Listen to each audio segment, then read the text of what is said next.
En 1807, Haïti est en pleine guerre civile. Après l'assassinat de Jean-Jacques Dessalines, deux hommes s'affrontent pour le contrôle du pays, Henri-Christophe dans le nord et Alexandre Pétion dans le sud. Une bataille décisive se prépare dans la plaine du cul-de-sac. Bienvenue dans l'histoire de la bataille de Sibert. Après l'indépendance en 1804, Haïti connaît des tensions internes. En 1806, Dessalines est assassiné par des officiers mécontents, notamment du sud. Haïti se divise en deux gouvernements. Nord, Henri-Christophe instaure un régime militaire strict. Sud, Alexandre Pétion met en place une république. Cette division mène directement à la guerre civile. Début 1807, Christophe veut s'emparer de Port-au-Prince. Il mobilise ses troupes et marche vers le sud.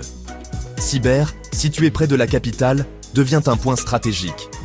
Pétion, bien que disposant de moins de soldats, prépare une défense acharnée. Christophe attaque avec ses forces supérieures en nombre. Les soldats de Pétion, mieux retranchés, résistent courageusement. La bataille dure plusieurs heures avec des pertes des deux côtés.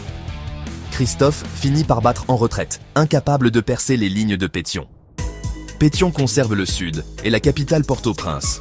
Christophe se replie au nord et en 1811, il se proclame roi d'Haïti sous le nom d'Henri Ier. Haïti reste divisé jusqu'en 1820, après la mort de Christophe. Cette guerre civile influence durablement l'histoire du pays. La bataille de Sibert n'a pas seulement été une confrontation militaire, mais un symbole de la division d'Haïti après son indépendance. Aujourd'hui encore, l'histoire de Christophe et Pétion résonne dans la mémoire du peuple haïtien. Aimez, commentez et abonnez-vous pour plus d'histoires sur Haïti.